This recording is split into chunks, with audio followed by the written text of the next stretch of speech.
Hello engineers, good morning. Today we are going to start a new topic, that is geometric progression. Arithmetic progression आप 10th में भी पढ़ के आए थे, यहाँ पे भी पढ़ा, रिवीजन हुआ, but it is totally new topic for you in the 11th. Concept arithmetic progression जैसा ही है. Also it is known by GP, geometric progression means GP. अच्छा, व्हाट इज द डेफिनेशन तो नहीं है ये, जस्ट मैंने एक्सप्लेन किया हो, यहाँ पे बुक में तो कुछ भी नहीं दिया. If ratio of any two consecutive terms of a sequence formed by non zero numbers is constant is called geometric progression और GP. Suppose for example 2, 6, 18, 54 dash dash dash. It is a sequence. All the terms are non-zero. Now check it. Divide second term by first term. 6 by 2, 3. Divide third term by second term, 18 by 6, 3. Divide fourth term by third term, 54 by 18, 3. Means here the ratio is being constant of two consecutive terms. तो किसी को ऐसा लगे कि sir आपने जैसे second को first से डिवाइड किया, इसके बदले अगर मैं फर्स्ट को सेकंड से डिवाइड करूं तो you can. 2 by 6, 1 by 3, 6 by 18, 1 by 3, 18 by 54, 1 by 3 आप कर सकते हो. बट सारे जो ऑथर्स है उन्होंने हमेशा जो बिगर टर्म है उसको स्मॉलर टर्म से डिवाइड किया है. जैसे फर्स्ट कंसेक्यूटिव का मतलब दो पास पास वाली होगी, फर्स्ट सेकंड है तो सेकंड को फर्स्ट से डिवाइड करो. 7th एंड 8th है तो 8th को 7th से डिवाइड करो. 11th एंड 12th है तो 12th को 11th से डिवाइड करो. याद रखो, कंसेक्यूटिव टर्म्स में जो बिगर है उसको स्मॉलर से डिवाइड करना है. ये सारी बुक में जितने भी ऑथर्स है, जितने भी राइटर्स है, सब ने यही फॉर्म लिया हुआ है. सो फॉर द स्टैंडर्डाइजेशन आपको कहीं भी देखना है तो यही देखने मिलेगा. That's why we will take 6 by 2. Clear point. तो ये हो गई हमारी जीपी. अब इस जीपी में आप देख सकते हो कि जो कॉमन रेशियो है that is called common ratio, that is 3. हमने देखा दिस रेशियो जो यहां पे बोला है ना, if ratio of any two consecutive terms that is known by common ratio, क्योंकि सारे टर्म्स के लिए the ratio is 3, therefore we will say common ratio. So here common ratio is 3. अब मान लो कि आपके पास पीछे वाली एक भी टर्म नहीं है, you have only 2 means first term and common ratio 3. तो जैसे मैंने आपको बताया था एपी में कि if you have A and D you can generate whole AP. अरे होल एपी की बात छोड़ो, आपको बीच में से अगर कोई टर्म चाहिए आप डायरेक्ट डिफाइन कर सकते थे कि भाई मुझे 17th टर्म चाहिए, यू कैन. 15th टर्म चाहिए, आगे की 49 टर्म्स डिफाइन करने की जरूरत नहीं. किसी XYZ पर्सन को मैंने पूछा, उनका लड़का सामने से आया, मैंने पूछा ये कौन, उन्होंने बताया ये मेरा 3rd नंबर का लड़का है. भाई 3rd नंबर का लड़का है इसका मतलब ये हुआ कि उसके 2 चिल्ड्रन आगे है,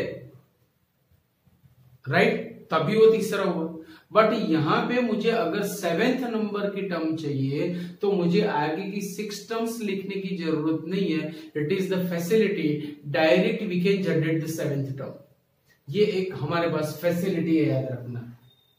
तो if you have common ratio in first term by using this we can find whole GP, right. जैसे देखो कि अगर मैं फर्स्ट टर्म को कॉमन रेशियो से मल्टीप्लाई करूंगा it will be second term. If you multiply वापस by common ratio will be third term, वापस by common ratio will be fourth term. ऐसे करते करते आपको पूरी सीक्वेंस मिल सकती है. तो in general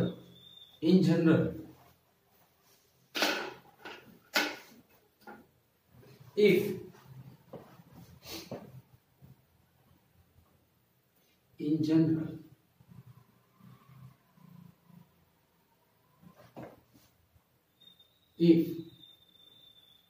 first term is A and common ratio is R, then GP. चलो GP क्या बनेगी? First term is A, common ratio is R, so GP will be A. अब मैं इसे कॉमन रेशियो से मल्टीप्लाई करूंगा, it will be second term. अगर मैं इसे भी कॉमन रेशियो से मल्टीप्लाई करूंगा, it will B third term. अगर वापस इसे मैं कॉमन रेशियो से मल्टीप्लाई करूंगा, it will B fourth term. तो ऐसे हमारी सीक्वेंस चल रही है. अब यहां पे देखो, in second term there is only one exponent of R, third term में R की एक्सपोनेंट 2 है, फोर्थ में 3 है. मतलब जितने नंबर की टर्म है उससे एक कम उसकी एक्सपोनेंट है. तो अगर मुझे nth टर्म डिफाइन करनी है, सो इन nth term the exponent of R will be n-1. Exponent of R will be n-1. Clear point? तो ये बात खास ध्यान में रखना. This will be the nth term. अच्छा, nth टर्म के लिए हमारे पास नोटेशन है Tn or An or Fn. Also you can write capital Tn. These are the notations, and it is A into R raised to n-1. So generally I will use Tn is equal to A into, it is formula for the nth term. It is formula for the nth term. Therefore, it is called for sequence formula of nth term, right? अच्छा, अब इसमें आपको क्या याद रखना है? सी, what is A? A is first term.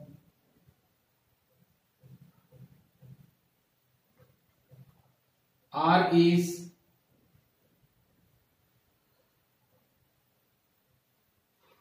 common ratio. N is order of the term.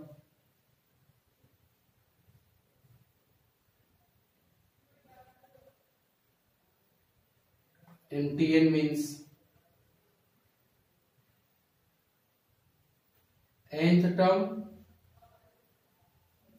or nth term or value of nth term.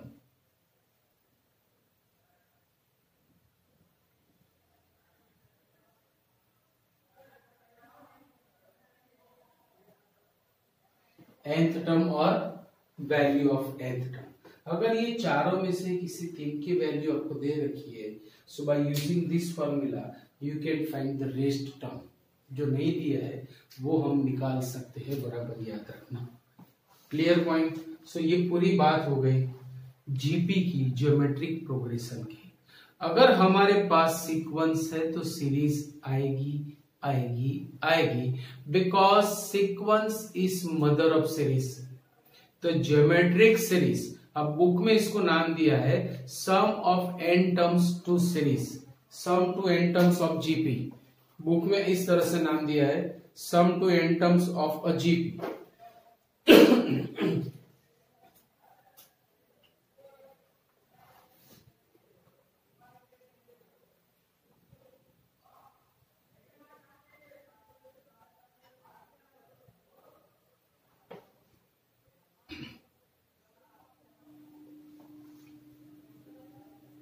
According to book,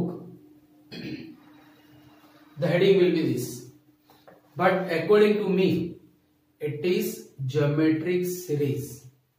क्योंकि series आपको पता है कि first term of sequence will be the first term of series, sum of first two terms of sequence will be the second term of series, sum of first three terms of the sequence will be the third term of the series.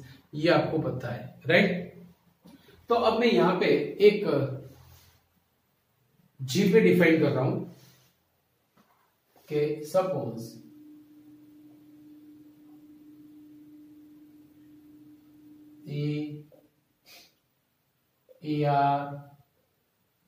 ER square up to a into r raised to n minus 1 is Gp. Now first term of Gp will be first term of the series. Sum of first two terms of Gp will be second term of the series. Sum of first three terms of Gp will be third term of the series. So what will be S1? S1 is A. S2 will be A plus AR. S3 A plus AR plus AR square. अच्छा, मुझे nth term लानी है तो A plus AR plus AR square till A into R raise to n minus 1. ये हो गई इसकी formula. This is nth term of this series. This is nth term of this series. अच्छा, अगर मैं इसे डिराइव करना चाहूं तो कर सकता हूं, but we will write direct कि इसकी फॉर्मूला है Sn is A into R raise to n minus 1 upon r minus 1 if r is greater than 1 equal to a into 1 minus r raised to n upon 1 minus r where r is less than 1 equal to na when r is 1. अगर ratio 1 है so sum of n terms will be this. क्यों? when r is 1, देखो यहाँ पे after taking r is equal to 1 a plus a plus a plus a n times, so it will be na. तो ये हो गई इसकी formula. तो अगर मैं सारे सम्स में यही फॉर्मूला यूज करूं तो भी मुझे सबके राइट आंसर मिलेंगे. फिर क्यों मैथमेटिशियनों ने ये 3 पार्ट बनाए? तो ये जो सेकेंड पार्ट है उसका ज्यादा यूज होता है लिमिट में. लिमिट करके एक हमारा चैप्टर है, लास्ट में आएगा. It is topic of the calculus. Physics वालों ने थोड़ी बहुत हिंट आपको दे भी रखी होगी, तो उसमें मैं यहाँ पे यूज करने वाला हूं कि वहां पे मुझे सिर्फ और सिर्फ r लेस देन 1 के लिए ही सम्स करने हैं. ये टॉपिक आपको JEE में भी मिलेगा. अगर r ग्रेटर देन 1 वाला पोर्शन वहां पे लिया जाए तो एक नई ब्रांच बनेगी, that will be limit of sequence, जो हमारी बुक में नहीं है. लिमिट में भी हमें थोड़ा सा ही हाथ में लेके दिया हुआ है, पूरा नहीं दिया थैला, बस हाथ से निकाला, जितना है हमारी बुक में रख दिया. तो ये फॉर्मूला सबसे ज्यादा वहां पे यूज होने वाली है. सो ये टॉपिक आप बराबर याद रखना. Clear point. अब इसके बाद दूसरे टॉपिक आ रहा है, और new topic geometric mean. Geometric mean क्या है? मीन वर्ड आपके लिए नया नहीं है, पर फिर भी देखो. Let A and B be two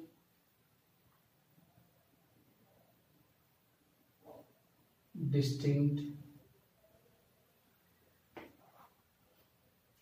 positive numbers.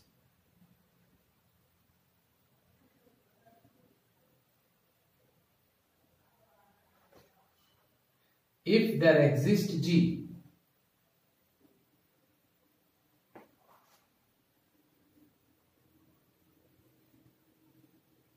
such that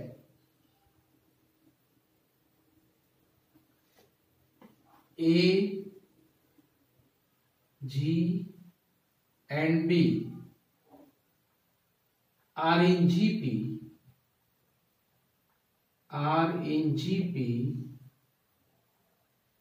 then G is called GN between A and B. then G is called GM, geometric mean between A and B. किस तरह से? तो देखो, whenever A, G, B are in GP, their common ratio will be constant. मतलब therefore देखो आप, if A, G, B are in GP, so G upon A, ratio of consecutive terms will be constant and common, equal to B upon G, equal to B upon G. That implies, taking cross multiplication, G square is equal to AB. That implies G will be root AB. It is also the formula for the geometric mean. अगर आपके पास कोई दो number है, उसका मुझे अगर geometric mean निकालना है तो क्या होगा? तो अब देखो, अकॉर्डिंग टू दिस थियरी क्या बोला कि अगर if three terms are in GP the middle term will be GM. तो यहां पे 2, 6, 18 are in GP, so 6 will be GM. अच्छा, 6 इज जीएम, तो आप फॉर्मूला से भी ला सकते हो ना कि if A is 2, B is 18, 18 to 36, 36 का स्क्वायर रूट 6 आ जाएगा. दोनों मेथड से आप बता सकते हो कि इफ थ्री टर्म्स, जैसे 6, 18, 54, सो 18 will be GM of 6 and 15. तो ये बात हो गई एक जीएम की. अगर मुझे ऐसे एन जीएम डिफाइन करने हो तो, अगर मुझे ऐसे एन जीएम डिफाइन करने हो तो वी कैन. कैसे? देखो, इफ ए G1, देखो यहां पे एक ही जी लेना था, इसलिए मैंने उसको सफिक्स नहीं दी. अब यहां पे मुझे सफिक्स देने पड़ेंगे because here we have more than one G. So A G1, G2, G3, Gn and B are in GP, then G1, G2, G3 up to Gn are called NGM between A and B. NGM between A and G. अब वो मिलेंगे कैसे? See, it is GP. Whenever it is GP, अगर हमारे पास first term और common ratio आ गया तो आप सब कुछ ला सकते हो. कॉमन रेशियो लाने के लिए आपको जो दो नंबर्स दिए हुए हैं वहां से by formula you can find common ratio. उसकी फॉर्मूला भी हमें दे रखी है, R is equal to B upon A raise to 1 upon n plus 1. अब यहां से R मिल गया. आपको पता है कि भाई फर्स्ट टर्म को अगर मल्टीप्लाई करोगे कॉमन रेशियो से it will give second term. Second term मतलब G1. तो G1 मुझे कैसे मिलेगा? ऐसे मिलेगा G1. फर्स्ट को R से मल्टीप्लाई करो, this will be first geometric mean. अगर वापस मैं इसे R से मल्टीप्लाई करूंगा it will B G2 means second geometric mean. अगर मैंने वापस इसे मल्टीप्लाई किया it will B third geometric mean. इस तरह से आपको जितने चाहिए उतने ज्योमेट्रिक मीन मिलते जाएंगे. अब यही टॉपिक में यहां पे अप्लाई कर रहा हूं कि देखो 6 and 18 are two geometric mean between 2 and 54. तो ये अगर मुझे लाना हो तो so this two numbers are given. Find two geometric mean between 2 and 15. Find two geometric mean between 2 and 15. या फिर ये क्वेश्चन आपको इस तरह से बताया जाएगा कि insert two numbers between 2 and 54 such that they will be in GP. वो जीपी में हो. इस तरह से ऐसे दो टर्म्स यहां पे insert two numbers such that these numbers and these two given numbers are in GP. तो मेरे पास a equal to 2 and b equal to 54 है. 54 by 2 will be 27. Now n is equal to 2 because we have need of 2 GP, 2 GM. So n is equal to 2.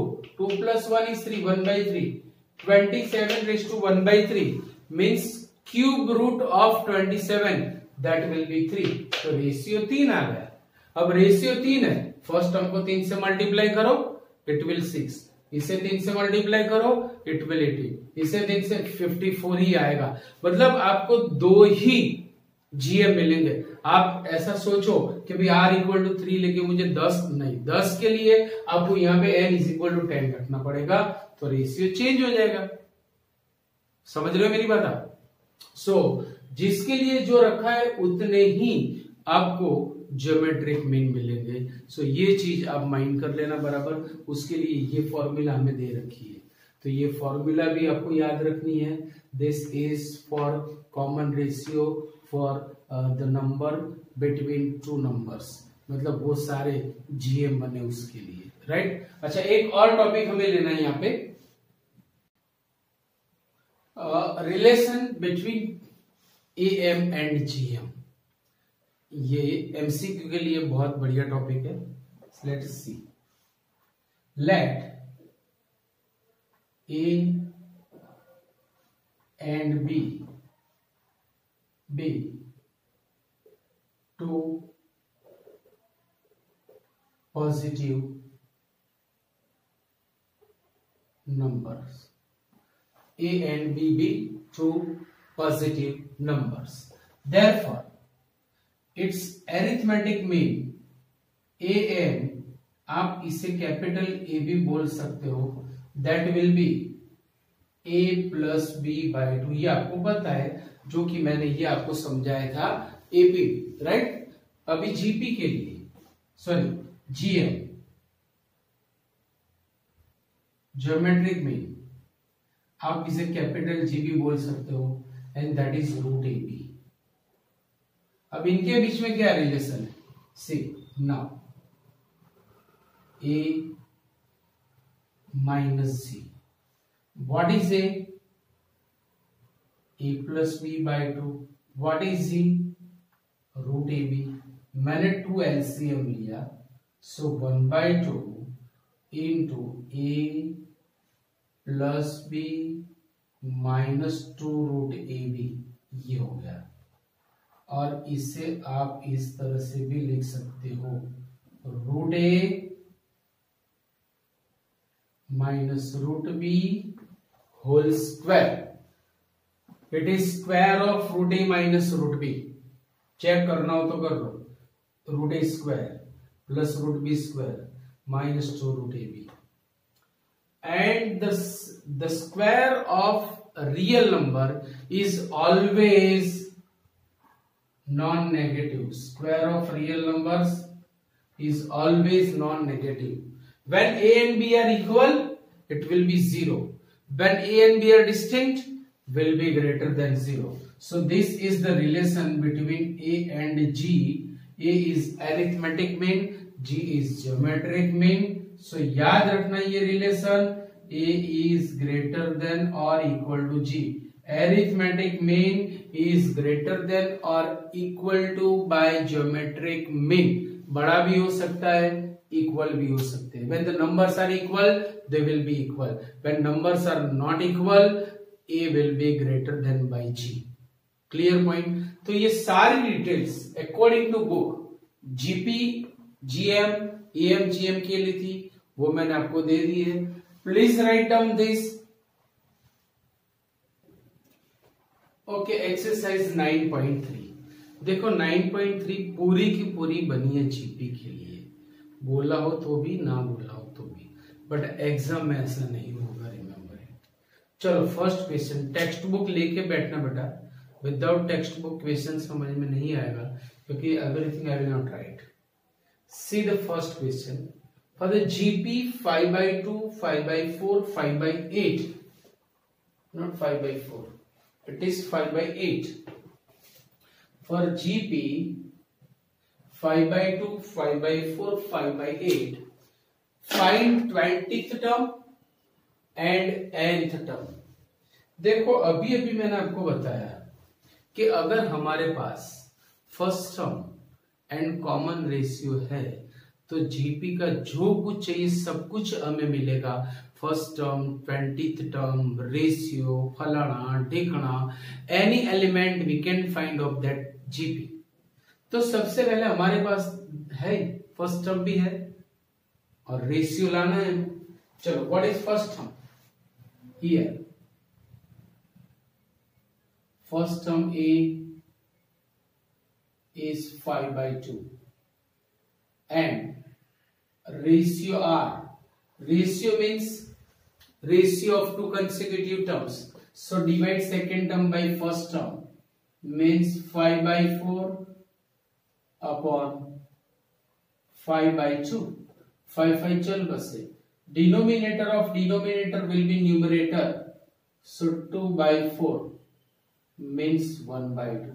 Now see. We have first term and we have common ratio. So everything we can find of GP. सबसे पहले हम Tn निकालेंगे। Now Tn, what is the formula for Tn of GP? A into R raised to n minus 1, where A is first term, R is common ratio, n is order of the term. चलो what is A? A is 5/2. What is R? R is 1/2 raised to n minus 1. 2 यहां पर भी है, 2 की exponent n minus 1, एक add होके ये बनेगा 5 into 1/2 raised to n. This will be the nth term of this GP. अगर nth टर्म मिल गई तो आपको बाकी जो चाहिए वो सारे टर्म्स मिलेगी। Here the question is 20th term and T20. चलो taking n is equal to 20 in RHS also, 5 into 1/2 raised to 20 equal to 5 into 2 raised to 10 is 1000. So यही आंसर हो जाएगा 1/2 raised to 20. This will be the 20th term of this GP. Clear point? चलो next question. For the GP, 8th term is 192. 8th term is 192. Common ratio is 2. Then find its 12th term. Then find its 12th term. कितना easy है। चल भाई, अगर हमारे पास A और R आ गया मतलब first term and common ratio, बात एकदम इजी बनेगी। So common ratio already we have. So सबसे पहले हमारा टारगेट, हमारा गोल ये रहेगा कि आप A यानी फर्स्ट टर्म डिफाइन करो। चलो for that we have T8 here.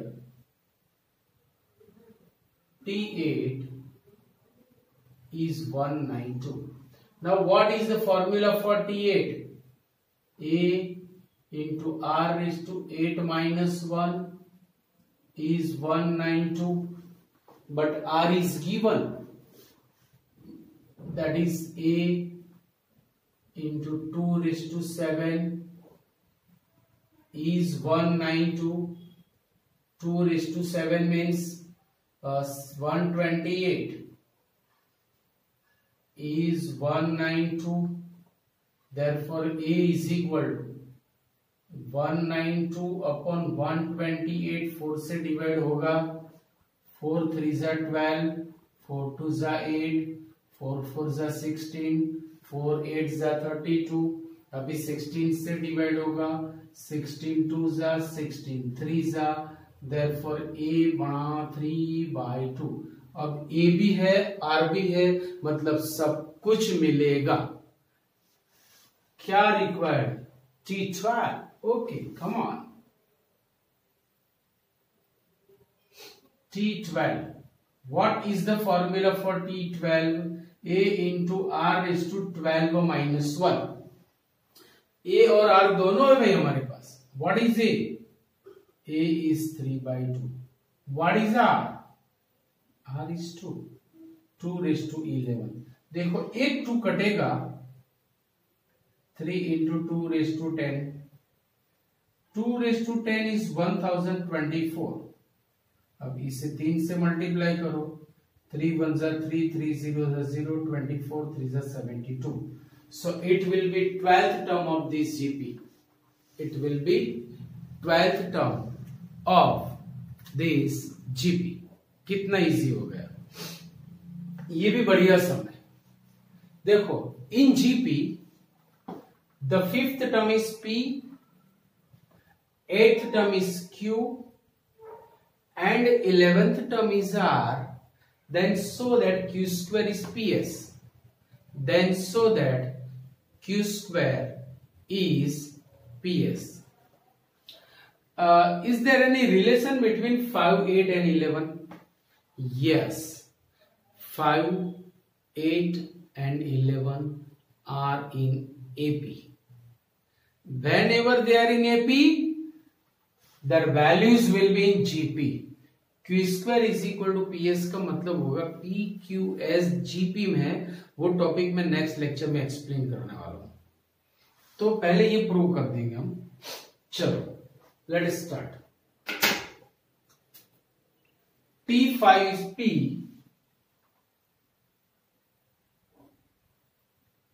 T5 is P. That implies what is formula for T5? A into R raised to 5 minus 1 is P number 1. T8 is Q. What is formula for T8? A into R raised to 8 minus 1 is Q number 2. What is T11? That is R. What is formula for T11? That will be A into R raised to 11 minus 1 is equal to R. Sorry, वापस मैंने ये mistake की. अब देखो यहाँ पे confusion होने के चांसेस है. The value of 11th term is R and also we are taking common ratio small r. तो यहाँ पे कोई ये कट कर सकता है ना. R⁻10 upon R means A into R⁻9 is 1. तो कुछ नया प्रोड्यूस हो जाएगा. तो हम क्या करेंगे, फर्स्ट टर्म को कैपिटल A और कॉमन रेशियो को हम लिखेंगे capital R. So this form will be A into R⁻4 that is P, A into R⁻7 that is Q, A into R⁻10 that is R number 3. अब मुझे prove करना है Q square is PS. Q square is PS. Prove करने के लिए we will start from RHS. Now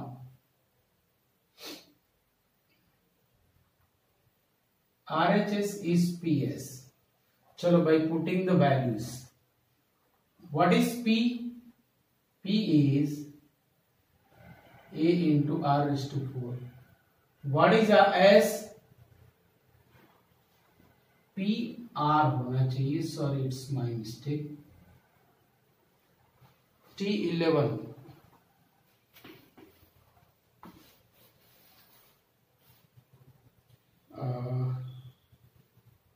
हाँ, PQ and S है. So it is S. therefore ये S दिया हुआ है, मैंने गलती से R लिखा है. तो S. What is S? A into R⁻10. Now A into A means A square. R⁻4 into R⁻10 means R⁻14. Book वालों ने इसीलिए कंफ्यूजन ना हो, इसीलिए यहाँ पे S दिया हुआ है. अच्छा, ओल्ड बुक में यहाँ पे R था इसलिए कंफ्यूजन होता था. तो अब यहाँ पे आप स्मॉल r लोगे तो भी चलेगा क्योंकि स्मॉल r यहाँ पे है ही नहीं. राइट, कोई बात नहीं. चलो, ये हो गया A into R⁻7 raised to 2. But a into r is two 7 it is q। ये कैसे लिखा? ये लिखा by 1 and 3, by 1 and 3, but a into r raised to 7 that is q, so it is q square by 2 equal to which is 0 answer. Clear point. तो ये सारा application होगा आज की थियरी का।